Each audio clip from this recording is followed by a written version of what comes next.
Good evening. You're watching Breaking Today News right here on Switch TV. I am Lincoln Wambogo. Our sign language interpreter is Michael Matthew, and these are the top stories.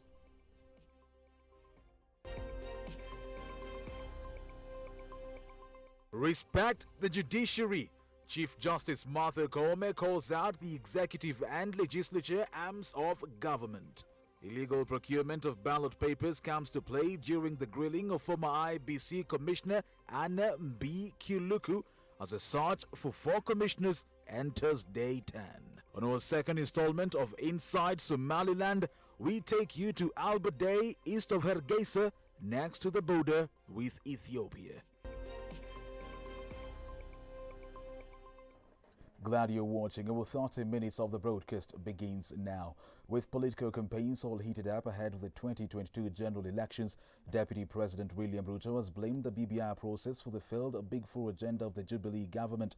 Speaking in Machakos during a meeting with small-scale traders from the county, Ruto has said he is not bothered by the ongoing political realignments among leaders whose focus is to create positions for themselves, adding that his main focus through the Hustler Nation is to economically empower the majority of Kenyans.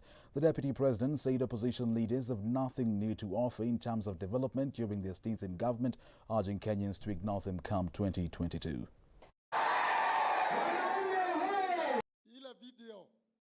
Ilienda viral. Leo mimi nataka niwaambie wale ndugu zetu ambao waliingia katika mpango yetu ya serikali 2018. Nataka niwaulize kabla hawajaongea na sisi waombe msamaha kwanza. Kwa sababu ile walituambia ni priority ya kubadilisha katiba ndio ipatikane mamlaka na ipatikane vyeo, ndio imeleta sisi mahali hapa tulipo sasa, kwamba madeni inarundika, vijana wanahangaika, kina mama wanahangaika, uchumi imeenda chini kwa sababu ya utapeli wao.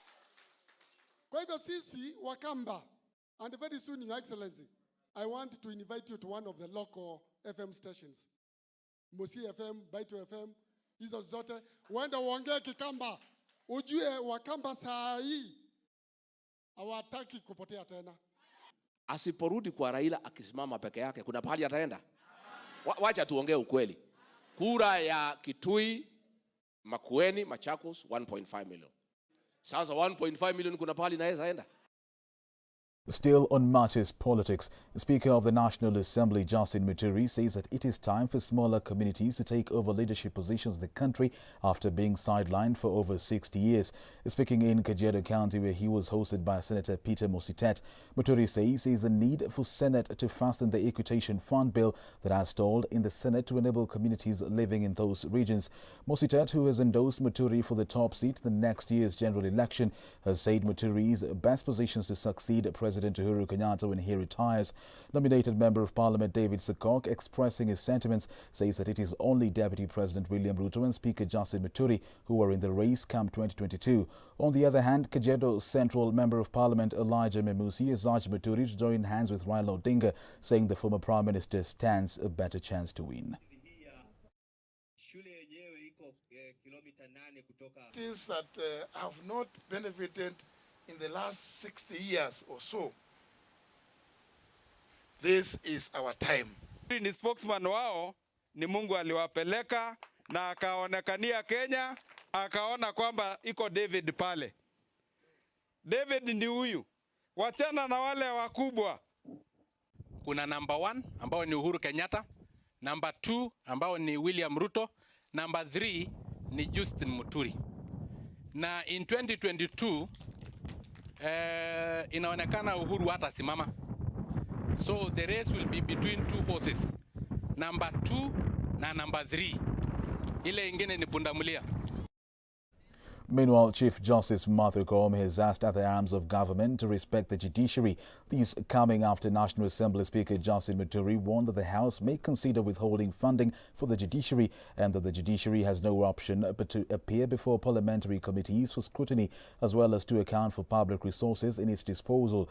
Speaking during the close of the Strategic Plan Validation meeting of the East African Court of Justice, the Chief Justice has further accused members of Parliament of pursuing individual interests and harassing judicial judicial officers in the name of undertaking their oversight role.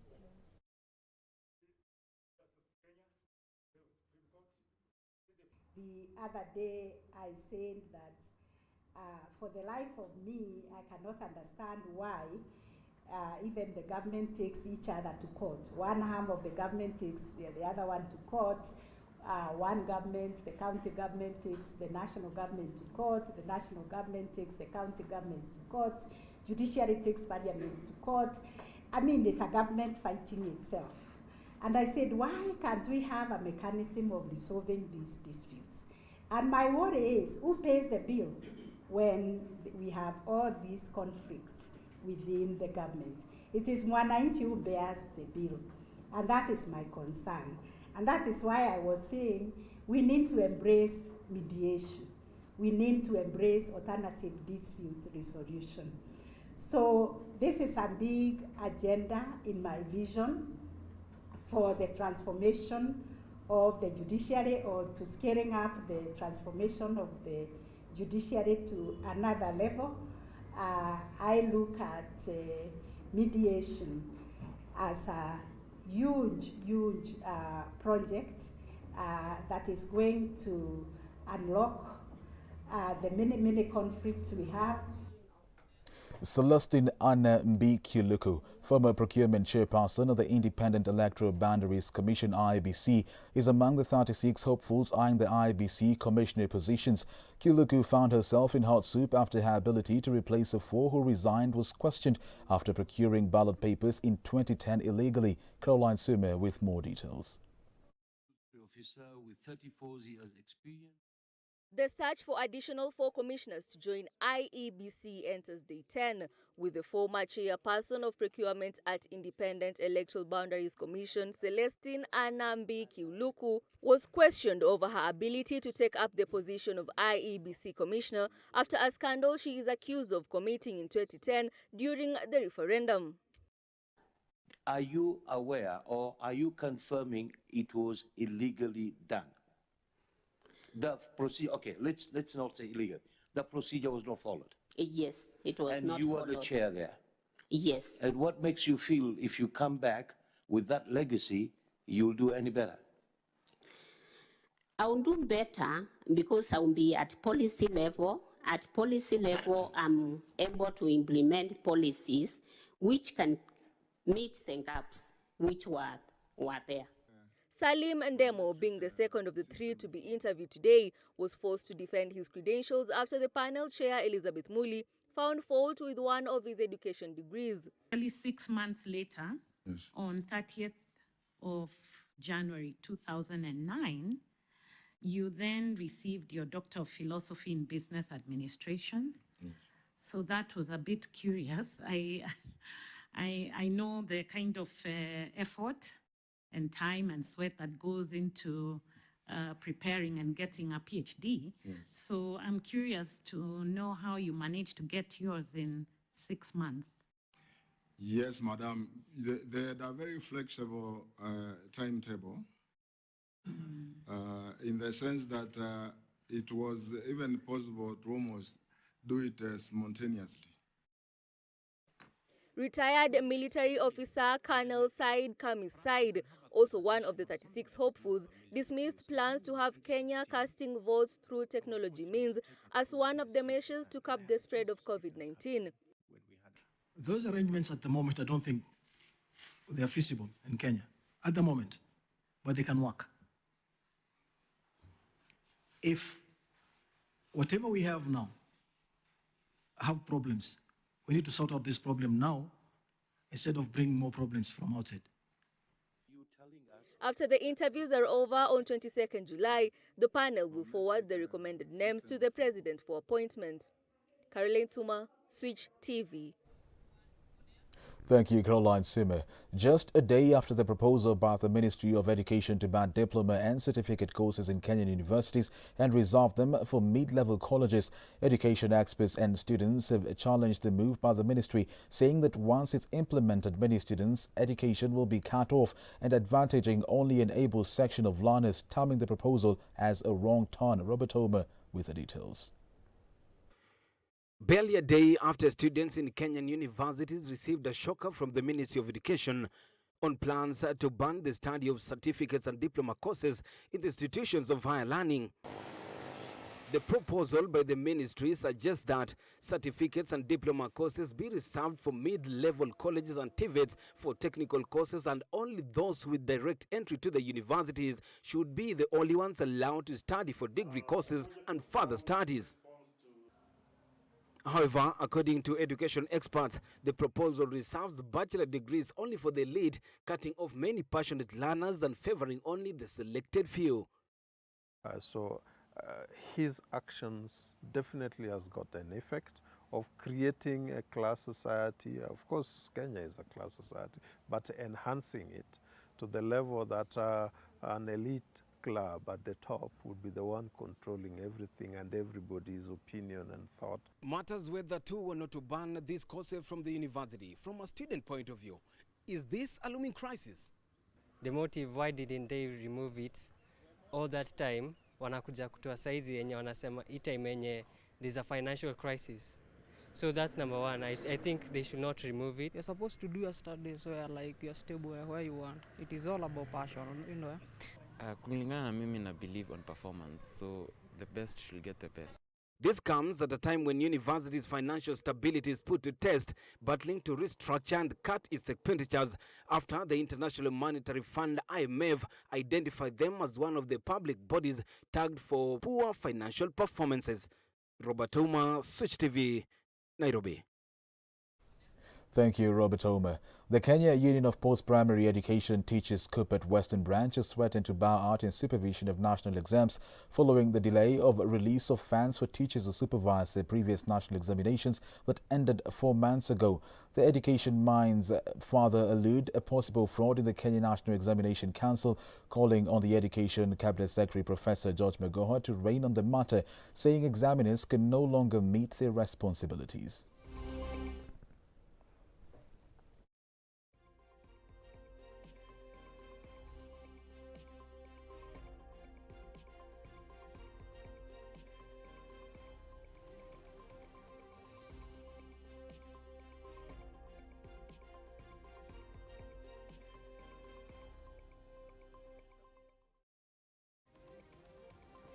As a union, we are not very comfortable with the way the Kenya National Examination Council has kept quiet. Professor Magoha, kwamba hiyo pesa ya free secondary ikuwe shuleni wakati wanafunzi wanafungua next week. Jinsi nimeeleza kwamba cost of living imeenda juu, na kwa hivyo hiyo pesa ambayo tumekuwa tukitumia, serikali imekwama tu pale, hawajawahi ongeza hata kidogo. Elsewhere, SIAYA Governor Colonel Rasanga said all hospital bills for the SIAYA tanker tragedy will be waived, together with funds to be provided for burial plans to affected families. The governor has further called on well-wishers to come to the aid of the stretched hospital facilities. As mentioned earlier, we are waiving all hospital bills for the accident victims. We are also supporting the bereaved families with burial expenses and some token. I want to appeal for support from the public to the Disaster Management Committee. With our story from SIAYA County, we now take a short commercial break. Stay tuned, we'll be back with more.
Welcome back and thank you for keeping it Switch TV. Did you know Somaliland is one of the most peaceful and beautiful countries in the Horn of Africa? Our crew of Kibisu Mulanda and Jidraf Mbogwa left the busy city of Nairobi and ventured into this gem of Africa that is mostly confused with Somalia. Tonight on the second episode of Inside Somaliland, we take you to ALLAYBADAY, east of HARGEISA, next to the border with Ethiopia, away from the serious business of the local Red Crescent Society, Bisha Khas in the community. We take time to sample the sights and sounds of this border town. Take a look on this adventurous journey of Inside Somaliland.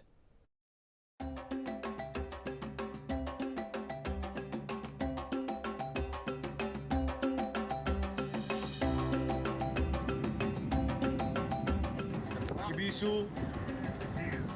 Yeah. Yes, it's big. Last week, we took you all the way from Kenya to Somaliland and sampled the beautiful sights and sounds of HARGEISA, the capital of the Republic of Somaliland. Before we hit the road proper, just a little bit more juice on HARGEISA. That is a huge hotel coming up at a vantage point in the city. With proximity to the airport and a beautiful view of the city, this is definitely good investment. This is a university named after Franz Omar Fanon, who was a French West Indian psychiatrist and political philosopher from the French colony of Martinique. Tells quite a bit of education around here. This is a modern apartment building in the city. If this doesn't speak to how ready the Republic of Somaliland is for takeoff, then what does? And just before we leave HARGEISA, a friend couldn't believe that fuel story. Yes guys, I got my good friend Abu Bakr from Somaliland to give me this picture. Continue chewing on that. Let us hit the road now. In this week's episode, we head east to the border town of ALLAYBADAY. Our main mission in ALLAYBADAY is humanitarian. We are going to spend the day at a community clinic run by the local Red Crescent Society, SRCS, also known locally as Bishas, and see exactly what this means to the community at large. Quick lesson first. In 1859, in Solferino, Italy, there was a fierce war between the armies of Imperial Austria and the Franco-Sardinian alliance that left some 40,000 men dead or dying on the battlefield, and the wounded lacking medical attention. A young man of Swiss origin, Henry Dunant, organized local people to bind the soldiers' wounds and to feed and comfort them.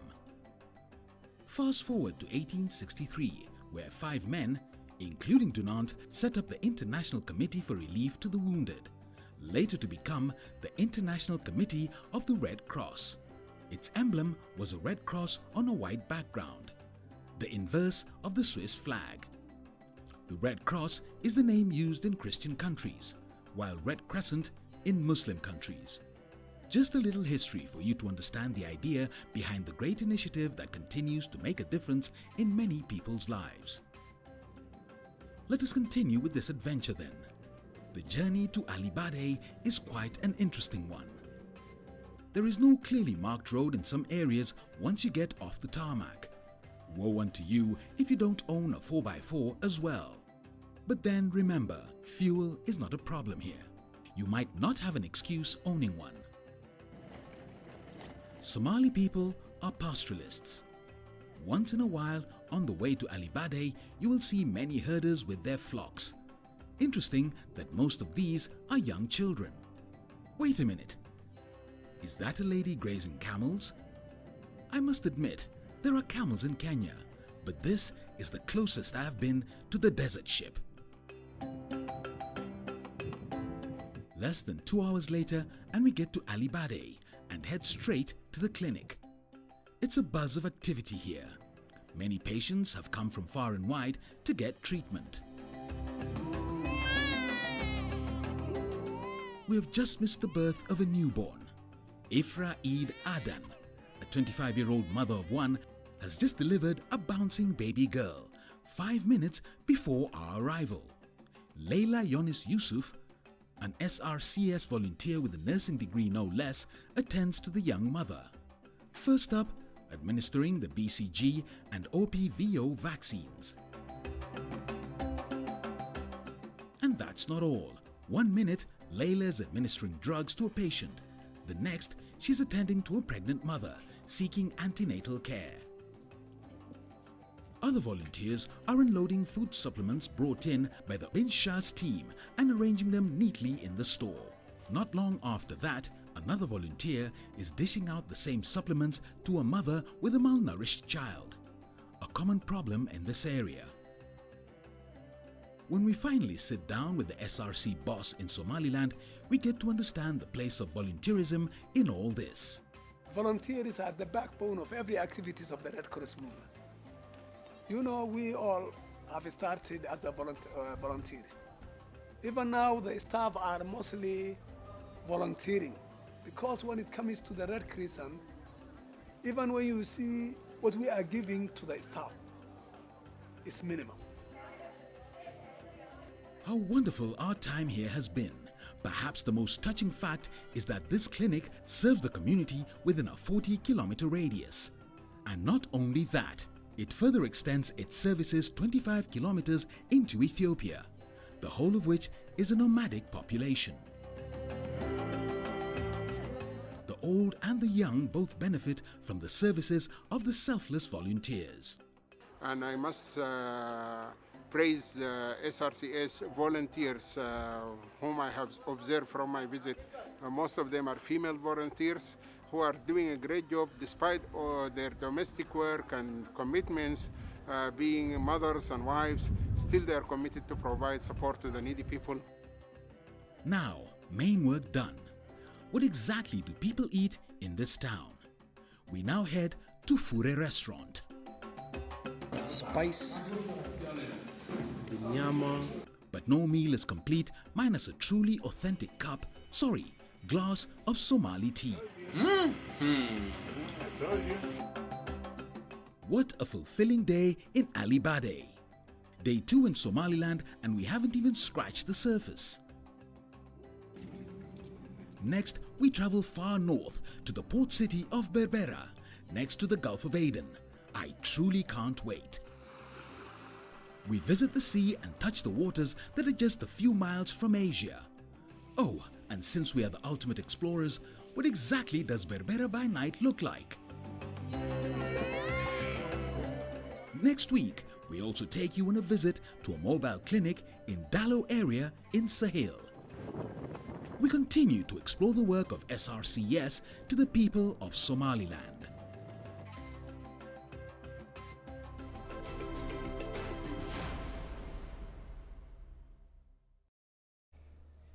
What a sight that is Somaliland.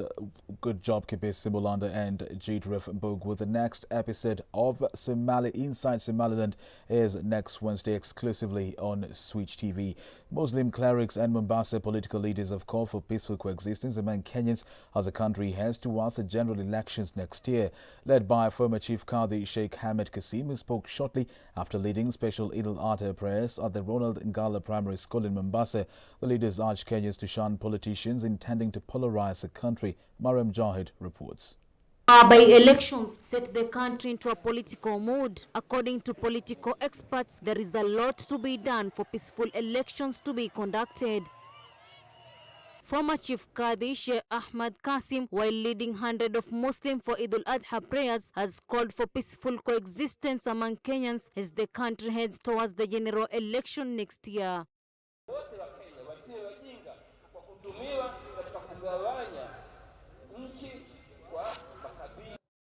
Mombasa Senator Mohamed Faki, Mvita MP Abdul Samad Nasir, and Mombasa politician Suleiman Shahbal, who also attended the Eid prayers at Ronangala Primary School, echoed similar sentiments on peaceful coexistence among Kenyans during electioneering period. Tuhubiri amani, tuhubiri umoja wa nchi, kwa sababu tuelekea katika msimu wa kura, ambapo watu wanaweza kugawanyika kimirengo, kikabila. Katika siku kama hizi tuiombeni nchi yetu inshallah. Amani, tuombeni umoja, mapenzi, sio kwa sababu tunaingia katika kura, lakini kwa sababu we need that right now. Ni pamoja tukayo pamoja na tuwe watu wa kuweka usalama na undugu. Kenya has had a history of violence and intolerance during electioneering period, and anxiety is high as the 2022 general elections approach. However, Interior Cabinet Secretary Dr. Fred Matiang'i has taken the initiative to map out possible elections trouble spots in order to avert violence. Mariam Mujahid, Switch TV, Nairobi.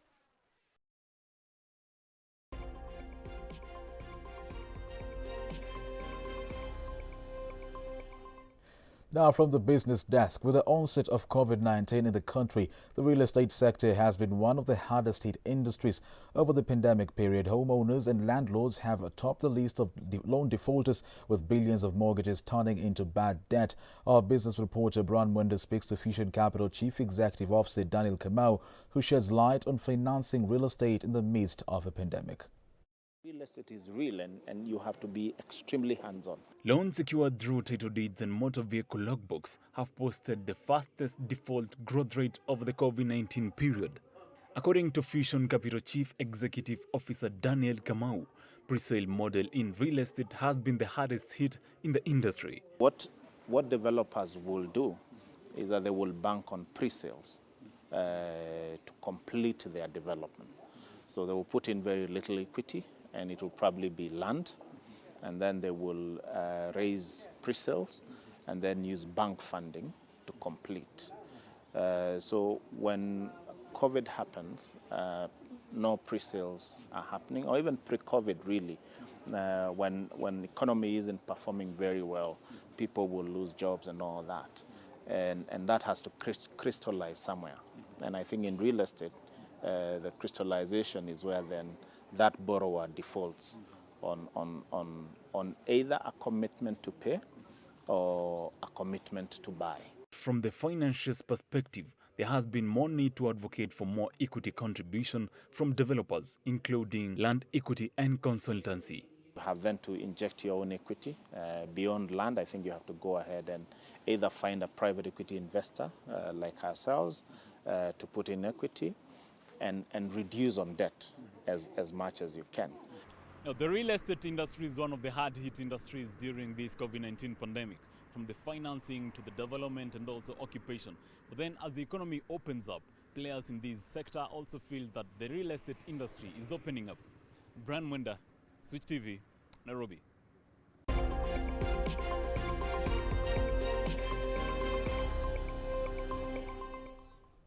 And from the sports desk, Kenya's Wally stars Hamza Anwar, Macrae Kimathi and Jeremy Wahome have expressed confidence ahead of the third round of the African Rally